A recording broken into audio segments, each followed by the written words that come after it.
আসসালামু আলাইকুম প্রিয় চাকরি প্রত্যাশী ভাই এবং বোনেরা, এই মুহূর্তে যে যেখান থেকে আমাকে দেখতে পাচ্ছেন সবাইকে আন্তরিক অভিনন্দন এবং শুভেচ্ছা জানিয়ে শুরু করছি আজকের ভিডিও। বরাবরের মতো রিকোয়েস্ট থাকবে, যে যেখান থেকে এই মুহূর্তে আমাকে দেখতে পাচ্ছেন প্লিজ এই ভিডিওতে একটা লাইক করে দিবেন এবং অবশ্যই চ্যানেলের প্রথমবার হয়ে থাকলে চ্যানেলটি সাবস্ক্রাইব করে পাশে থাকার জন্য বিনীত অনুরোধ জানাচ্ছি। তো গতকাল আমি আমার ভিডিওতে বলেছিলাম যে এখনো পর্যন্ত আমার 9 জন সাবস্ক্রাইবারের চাকরি হয়েছে এবং আলহামদুলিল্লাহ আহ এখনো পর্যন্ত আরো 3 জনের খবর আমার কাছে আসছে। তার মধ্যে একজনকে আপনারা এই মুহূর্তে স্ক্রিনে দেখতেই পাচ্ছেন, জুলফিকার আলী। উনার হচ্ছে কুমিল্লা সেনানিবাসে অফিস করণিকে চাকরি হয়েছে আলহামদুলিল্লাহ। আমি চাই এরকম আরো অনেক মানুষের মুখে হাসি ফুটুক। তো এখন আপনারা বলতে পারেন যে ভাই আপনি এত শিওরলি কিভাবে বলছেন? দেখেন, আমি যে কোনো জিনিস সত্যতা আসলে না জানা পর্যন্ত কিন্তু আপনাদের কাছে শেয়ার করি না। আর আসলে যাদের চাকরি হয়েছে তাদের আইডেন্টিটিটা আসলে চাকরিতে জয়েন না করা পর্যন্ত গোপন রাখাটাই সব থেকে বেশি শ্রেয়। তারপরেও আপনাদের অনেক রিকোয়েস্টের কারণে কিন্তু আমি এই জুলফিকার ভাইয়ের এই কমেন্টটা আপনাদের স্ক্রিনের সামনে তুলে ধরলাম। এছাড়া কিন্তু আরো অনেকেই আমার কাছে অনেক রকম এসএমএস করে হোয়াটসঅ্যাপে।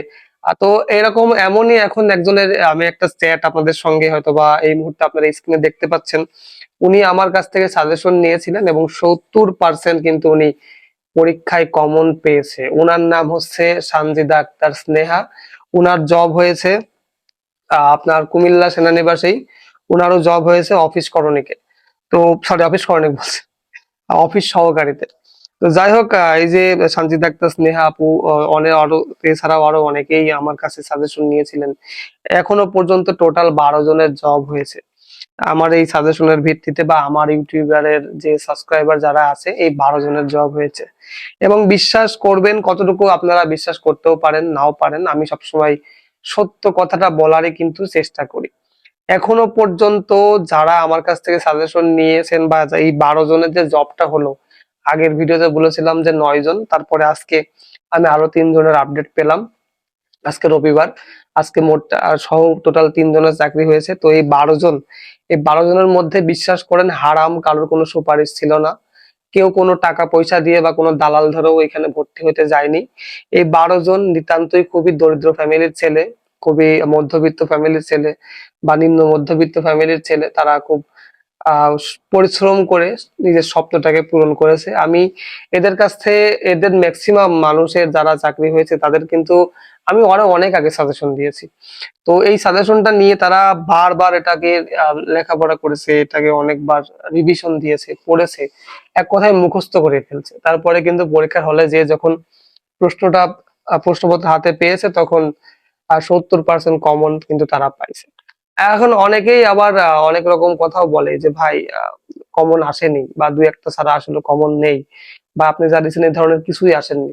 দেখেন, এটা সম্পূর্ণ ডিপেন্ড করে ইউনিট পলিসির উপরে।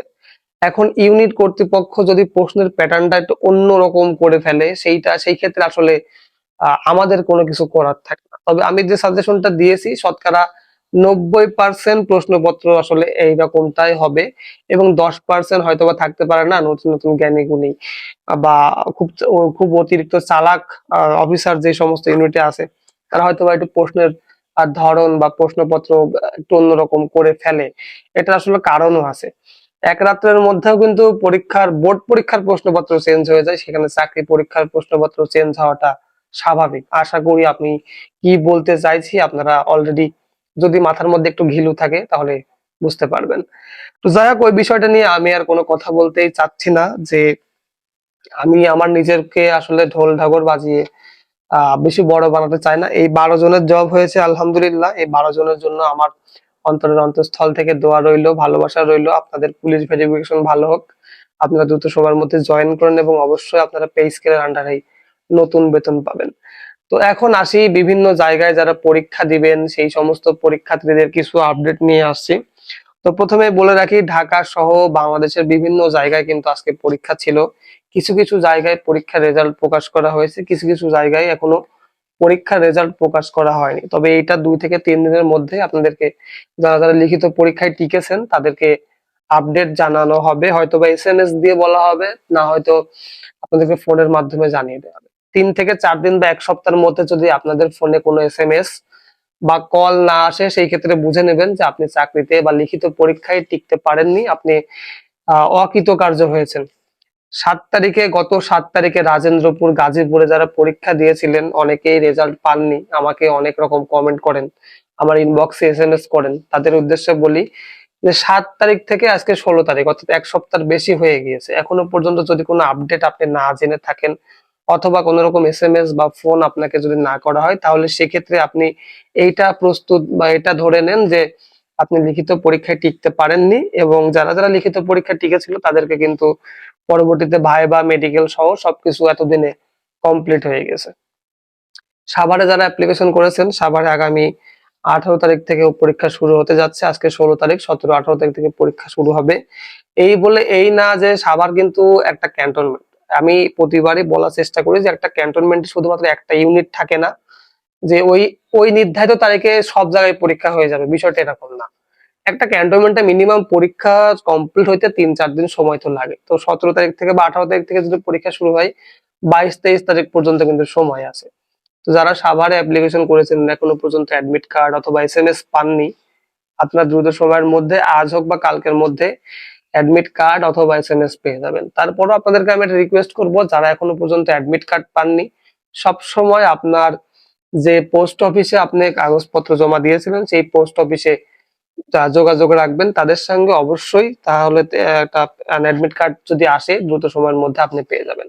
সব থেকে ভালো হয় আপনার জেলা পর্যায়ে বা উপজেলা পর্যায়ে যে পোস্ট অফিসটা আছে সেইখানে যদি আপনি নিয়মিত যোগাযোগ রাখেন, সেক্ষেত্রে আপনি আরো আগে অ্যাডমিট কার্ড পাওয়ার সম্ভাবনা বেশি। কারণ সর্বপ্রথম তো জেলা পর্যায়ে আসে, তারপর উপজেলা পর্যায়ে যায়, তারপরে আপনার নির্ধারিত পোস্ট অফিস, তো ওইখানেই প্রায় 2 দিন সময় লেগে যায়। এজন্য বলতেছি যে জেলা পর্যায়ে যে পোস্ট অফিস গুলো আছে সেইখানে খোঁজ খবর নিয়ে দেখতে পারেন, অ্যাডমিট কার্ড আসলেও আসতে পারে। এছাড়া উত্তরবঙ্গে যারা অ্যাপ্লিকেশন করেছেন, আমি কিছু কিছু জায়গায় অনেকেই আমার ভিডিওর নিচে অনেক রকম কমেন্ট করে। আসলে আপনারা আমার থেকে অনেক বেশি ভালো জানেন, আমি এটা বিশ্বাস করি। তো আমি এই জন্য বেশি কথা আসলে ভিডিওর মধ্যে আর ঘুরিয়ে পেঁচিয়ে বলতে চাচ্ছি না। তো আপনারা অনেক রকম অনেকে কমেন্ট করেন, সেই কমেন্টের উত্তরা আপনি দেন, প্রশ্ন আপনারাই করেন, উত্তরা অ্যান্সারও আপনারাই করেন। এটা আমার কাছে খুব ভালো লাগে। আমি প্রত্যেকটা কমেন্ট দেখি এবং আমার কাছে খুব প্রাউড ফিল হয় যে না, আমার এই আমি তো প্রত্যেকটা ভিডিও আমার ক্লাসের মতোই মনে করি। অ্যাজ এ হোস্ট হিসেবে আমার মনে হয় যে না, আমার যারা লিসেনার আছে বা যারা দর্শক যারা আছে তারা কিন্তু খুব ভালোভাবেই তাদের এই জিনিসটা আয়ত্ত করে ফেলছে। তো এই জিনিসটা আমার কাছে খুব ভালো লাগে। আপনারা নিজে নিজেই, আপনাদের যদি কোনো প্রশ্ন থাকে এই ভিডিওর কমেন্ট বক্সে জানাবেন, এবং এই ভিডিওর কমেন্ট বক্সে যে প্রশ্নটা আপনি করবেন ওই প্রশ্নটার উত্তর জানা থাকলে দেখবেন যে কোনো ভাই অথবা কোনো বোন অবশ্যই সে আপনার ভিডিওর অ্যান্সার করে বা কমেন্টের অ্যান্সার করে যাবে। তো যারা যারা এখনো পর্যন্ত লিখিত পরীক্ষার চূড়ান্ত সাজেশনটা নেননি, প্লিজ সাজেশনটা নিয়ে নেন, খুবই উপকারে আসবে।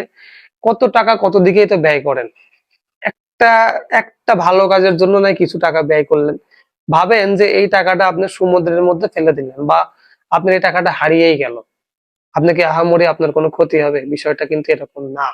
কিন্তু এই সাজেশনটা নেয়ার পরে যদি আপনি ফুলফিল কমপ্লিট করতে পারেন এবং পরীক্ষায় যেয়ে দেখেন 70% না হোক যদি 50% ও কমন পান, তাহলে কিন্তু আপনি লাস্ট বলে ছক্কা মেরে দিয়ে ম্যাচ জিতানো যেরকম একটা অবস্থা হয় ওরকমটা হয়ে যাবে। তো আমি এই জন্য আপনাদেরকে বারবার রিকোয়েস্ট করছি, সেই শুরু থেকেই রিকোয়েস্ট করছি, সরকারি চাকরির জন্য একটা সাজেশন নিবেন, একটা প্রিপারেশন নিবেন, কয় টাকাই বা দাম। এই জিনিসটা আসলে আমি আপনাদেরকে এই জন্যই রিকোয়েস্ট করি যে আপনারা যখন সাজেশনটা নিয়ে পড়বেন আপনাদের মধ্যে এক ধরনের আগ্রহ কাজ করবে, এবং এই আগ্রহ থেকেই আপনারা একটা সময় যে একটা ভালো জায়গায় যেতে পারবেন, নিজের উপর আত্মবিশ্বাস আসবে, লিখিত পরীক্ষায় টিকতে পারবেন। চাকরির জন্য লিখিত পরীক্ষায় না টিকলে কিন্তু পরবর্তীতে ভাইবা এবং মেডিকেলের জন্য কোনোভাবেই ঢাকা আসবে না। অনেক ভাই পরীক্ষা দিয়ে 40, 42, 45ও পেয়েছেন 50-এর মধ্যে, তারপরেও কিন্তু তারা মেধা তালিকায় টিকতে পারেনি। তো এই ক্ষেত্রে আপনাকে বুঝতে হবে যে আসলে পরীক্ষা কোন লেভেলে হচ্ছে। তো যাই হোক, ভিডিওটা অনেক লম্বা হয়ে গেল, আর বেশি কথা বাড়াবো না। পরবর্তী হয়তোবা নতুন কারো চাকরির সংবাদ যদি আসে অবশ্যই আপনাদের সঙ্গে শেয়ার করব। এবং যাওয়ার আগে আবারও বলছি, যারা এখনো পর্যন্ত লিখিত পরীক্ষার সাজেশনটা নেননি অবশ্যই স্ক্রিনে দেওয়া নাম্বারে হোয়াটসঅ্যাপে যোগাযোগ করবেন। সবাই ভালো থাকবেন, সুস্থ থাকবেন। আজকের মতো এখানেই বিদায় নিচ্ছি, দেখা হচ্ছে পরবর্তী ভিডিওতে। আল্লাহ হাফেজ।